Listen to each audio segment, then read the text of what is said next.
Hi! From the Graduate Studies of Pampanga State Agricultural University, I'm Joselito Kayabyab, taking up Masters of Arts in Education, major in Physical Education. And I'll be presenting to you my thesis entitled Development and Validation of Supplemental Instructional Videos for Health Optimizing Physical Education 4. Supplemental. The term supplemental for educational services refers to extra academic help, such as tutoring or remedial help, that is provided to students in subjects such as reading language, arts, and math. Or it is provided in addition to what is already present or available to a complete or enhance it.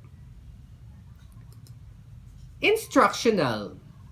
This is intended or used for teaching in education, also known as instructional materials for the classroom. Giving detailed information about how something should be done or operated, or an instructional manual. Video. A video lesson or lecture in a video which presents educational material for a topic which is to be learned. Such lectures are key part of flipped teaching, in which the initial work of communicating the essentials of the topic is done by video lesson. The author is a senior high school teacher of Victoria National High School and chose the study entitled Development and Validation of Supplemental Instructional Videos for Health Optimizing Physical Education 4 because of the following reasons. Number 1, the author wants to enforce the importance of using video lessons as aid in teaching, especially in this time of pandemic. Number 2, the author also wants to find out how effective these video lessons are in creating concrete ideas in the students' minds, thus making them understand the lesson deeper. Number 3, the author also seeks more knowledge on how to effectively enhance teaching the subject Health Optimizing Physical Education 4 through the use of video lesson. The COVID-19 pandemic, according to Flores and Gago 2020, has had several repercussions on education, notably teacher education. As a result, of course, the closure of institutions and schools, teachers and students must swiftly adapt to remote teaching. The sudden, anticipated, and forced change from face-to-face to online teaching has brought several challenges and limitations, as well as opportunities to address emergency remote teaching by Boscart and Sharma 2020, or emergency learning by Murphy 2020. These terms used in the literature describe challenges such as poor online teaching infrastructure, teacher inexperience, and the information gap. That is, according to limited information and resources for all students, and the complex home environment by Zhang et al. 2020.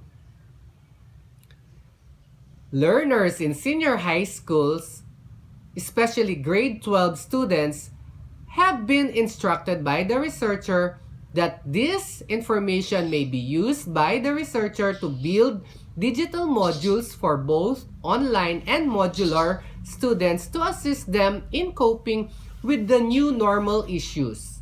challenges, and adversities while also increasing their performances.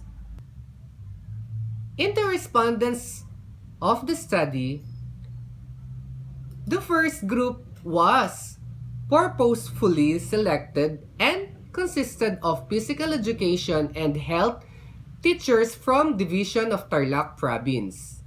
They were in charge of grade 12 senior high school subjects and had prior experience teaching for more than 4 years in the department.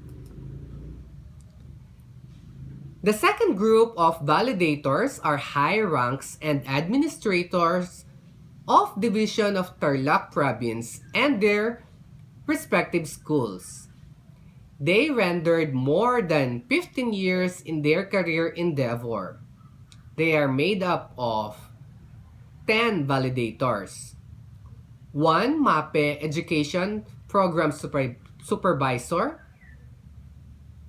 1 LRMDS Education Supervisor, and 3 MAPE Head Teachers, and lastly, 5 MAPE Master Teachers. In this study, 2 instruments were used in the investigation. The first tool was designed based on most essential learning competencies. The subjects in the proposed supplemental instructional videos for health optimizing physical education for or hope for will be determined by this instrument. The instrument's first column was a list of learning competencies potential supplemental instructional video subjects. Next, by second column was list of all topics included in the module, followed by 2 columns in which evaluators will note whether a certain subject is essential or not essential. The second tool was the DE and ODEL modules evaluation rating sheet adapted from Pampanga State Agricultural University College of Education 2020.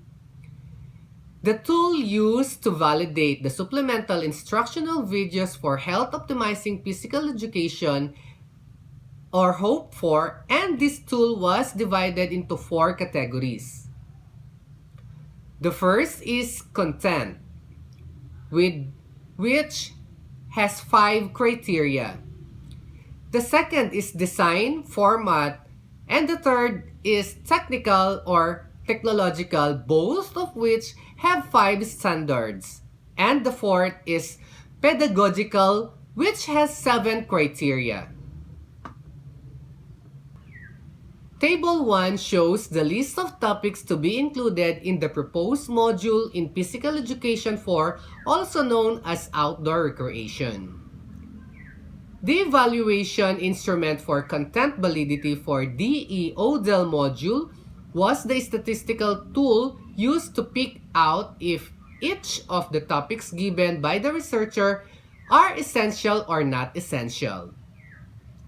Based on the Lausche table for minimum values of content validity ratio, each topic should at least acquire a CVR of 0.49 or higher for it to be included in the developed supplemental instructional video in Health Optimizing Physical Education 4.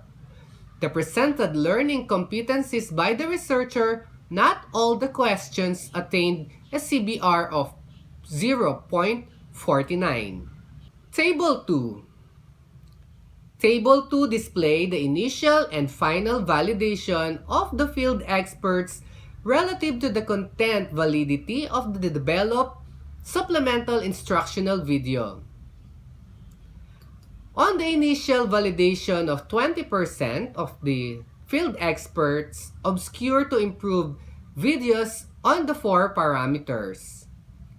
After joining and integrating the instruction and bits of advice of the experts, both parameters was accepted, which signifies the developed supplemental instructional videos was valid to its content, design, and format, technical or technological, and pedagogy. This positively backings the study of Brame C. 2016, according to her, educational videos have become an important part of education, providing an important content, the delivery tool in many flipped, blended, and online classes.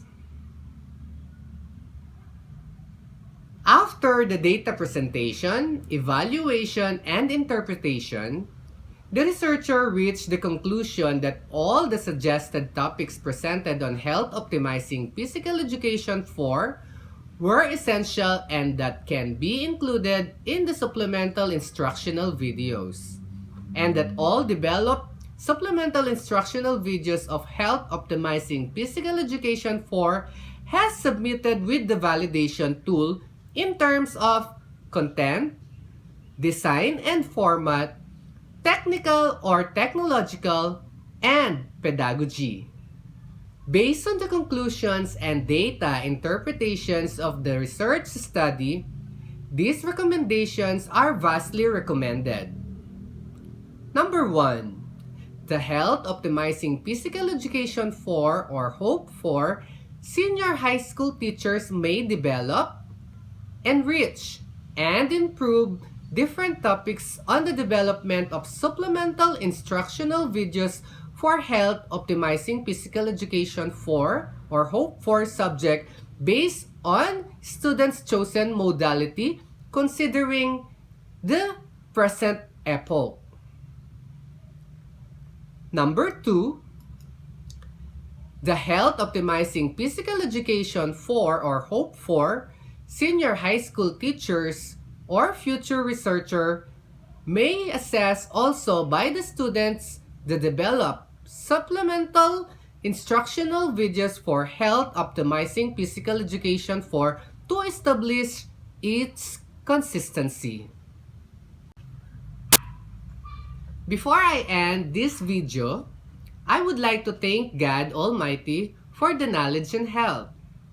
My advisor, Mr. Aaron Maiko Sigua, and Miss Alma Miranda of Graduate School, together with my panelists who supported me from the beginning of my research up to the victorious end. I'm Joselito, Cayabyab, student of Masters of Arts in Education, major in Physical Education, saying, mask up, gear up, stay safe, strong, and COVID-free. And I thank you.